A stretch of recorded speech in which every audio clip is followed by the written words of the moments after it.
Hi guys, today I am here with new topic, and this topic is related to the biotechnology.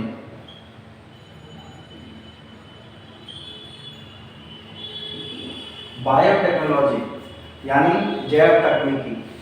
तो आज का हमारा topic है genetically engineered insulin. So guys, insulin एक ऐसा hormone है जिसे जो कि पैंक्रियास से सिक्रीट होता है। Beta cell of pancreas. हमारे पैंक्रियास में बहुत सारे आइलेट्स होते हैं।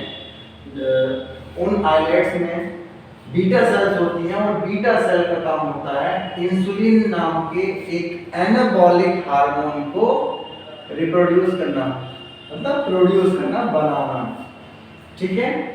अब इंसुलिन हार्मोन के क्या क्या काम होते हैं हमारी बॉडी में, वो हम देख लेते हैं। सबसे पहला और सबसे बेसिक काम, जैसा कि आप लोग जानते हैं, बहुत सारे लोगों को शुगर हो जाती है। शुगर होने का मतलब उनको डायबिटीज हो जाती है। तो ऐसे मोस्ट ऑफ द जो डायबिटिक पेशेंट होते हैं उसमें ब्लड शुगर का मसला रहता है, कम ज़्यादा हो जाती है। तो वो किस वजह से होती है? क्योंकि उनके अंदर इंसुलिन का बनना कम हो जाता है, जिसकी वजह से जो ब्लड शुगर है वो अपने लेवल को मेंटेन नहीं रख पाती और ब्लड में जो शुगर है वो बढ़ जाती है। लाइक ग्लूकोज और दूसरी जो शुगर है वो बढ़ जाती है। उस वजह से लोगों को शुगर या डायबिटिक कंडीशन पैदा हो जाती है। तो देखिए, ब्लड शुगर को कंट्रोल करना भी इंसुलिन का काम है। उसके अलावा फैटी एसिड सिंथेसिस करना, यानी जो आपने एक्स्ट्रा फूड खाया है उसको एब्जॉर्ब करा के एज अ स्टोर एनर्जी के फॉर्म में फैटी एसिड सिंथेसिस कराता है इंसुलिन। उसके अलावा अगर हम बात करें ब्लड शुगर, ये दो तरह की होती है, एक हाइपो और एक हाइपर। नॉर्मल कंडीशन जो होती है उसमें 90 mg पर डेसीलीटर, डेसीलीटर मतलब 100 ml, 100 ml में 90 mg ब्लड, मतलब 100 ml ब्लड में 90 mg शुगर जो है वो बेसिकली देखने को मिलती है इन नॉर्मल कंडीशन।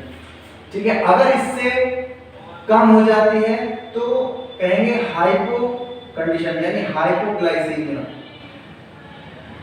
और अगर ज्यादा हो जाती है 120 से तो इसे कहेंगे हाइपरग्लाइसीमिया। ठीक है सर। 120 से ज्यादा हाइपरग्लाइसीमिया, 90 से कम हाइपोग्लाइसीमिया। That's it. तो ये तो हो गए इंसुलिन के फंक्शन। अब हम बात करते हैं कि नॉर्मली थोड़ी सी हिस्ट्री देख लेते हैं। हिस्ट्री ये कहती है कि पुराने समय में जब इंसुलिन, जिन लोगों में इंसुलिन बनना बंद हो जाता था, बीटा सेल डिस्ट्रॉय हो जाती थी, कि उनमें क्या होता था, इंसुलिन को डाला जाता था, लेकिन वो इंसुलिन निकाली कैसे जाती थी? वो बहुत सारे जानवरों के पैंक्रियास से निकाली जाती थी। जैसे अगर पिग के पैंक्रियास से निकाली गई इंसुलिन इस्तेमाल करते थे, उसको नाम दिया जाता था पोर्काइन इंसुलिन।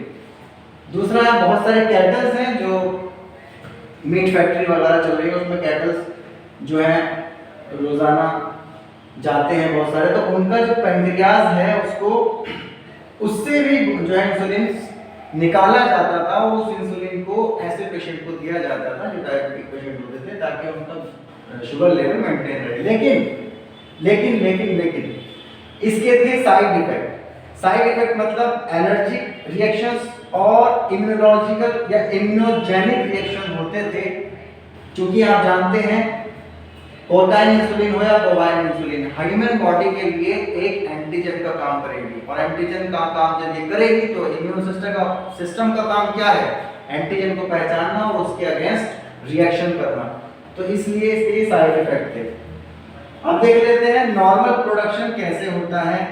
नॉर्मली हमारी जो बीटा सेल्स हैं उनमें जो जीन्स हैं रिस्पॉन्सिबल फॉर इंसुलिन प्रोडक्शन, वो जीन्स 3 तरह के पेप्टाइड बनाते हैं, A peptide, B peptide and C peptide.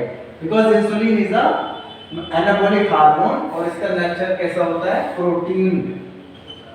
ये नेचर कैसा है इसका? प्रोटीनिक नेचर होता है। तो हम प्रोटीन में पेप्टाइड बनते हैं, पेप्टाइड बॉन्ड। ये आपने स्टार्टिंग में 11th क्लास में बायोमोलिक्यूल्स में आपको पढ़ाया जाता है। बहुत सारे अमीनो एसिड मिलकर के एक पेप्टाइड है, पॉलीपेप्टाइड बनाते हैं। तो amino acid is the basic unit of protein peptide. तो दो कुल मिलाकर 3 पेप्टाइड बनते हैं जिसमें A B C, number of amino acids A में 21, बी में 33 से लेकर 35, सी में 30 अमीनो एसिड्स होते हैं। तो जब ये सिक्रीट होता है तो ये प्रो फॉर्म में होता है। प्रो मतलब प्रीकर्सर, प्रो फॉर्म में होता है, और जब ये ब्लड में जाता है तो वहां पर इस पर कुछ प्रोटीएज एक्ट करते हैं और तब ये बनता है मैच्योर इंसुलिन, जिसमें से सी बाहर निकल जाता है और ए और बी जुड़ जाते हैं आपस में with the help of disulphide bridges, disulphide bridges.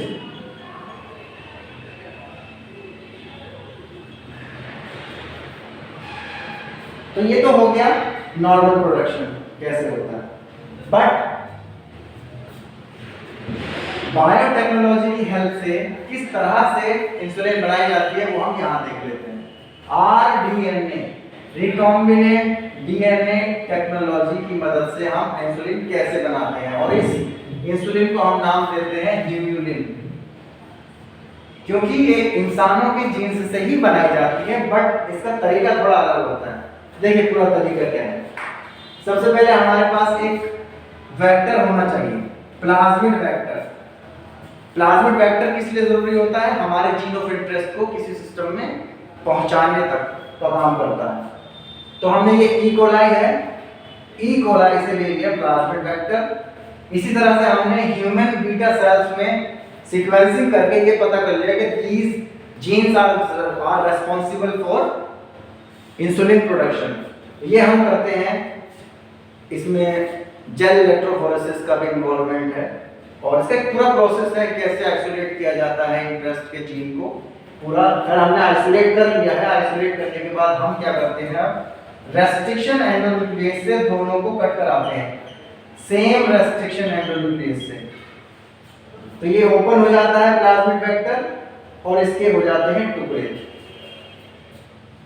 Restriction endonuclease are those enzymes which cuts at a specific point, जैसे EcoR1 है, EcoR5 है।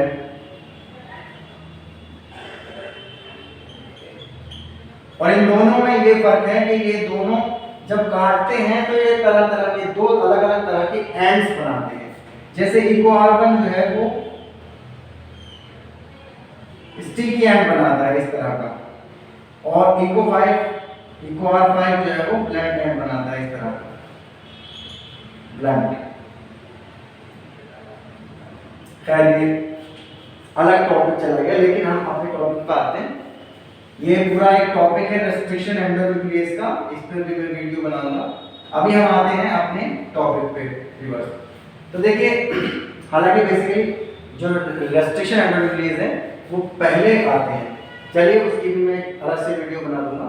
Restriction endonuclease, same restriction endonuclease से हम दोनों को कट करेंगे। कट करने के बाद ये जो हमें फैक्टर जो फ्रेगमेंट मिले हैं जीन के, ठीक है, इनको हम अलग कर लेंगे with the help of gel electrophoresis A और बी को, और फिर क्या करेंगे, हम अपने जीन्स को प्लाज्मिड वेक्टर के साथ कराएंगे लाइगेट, इसे हम कहेंगे लाइगेशन।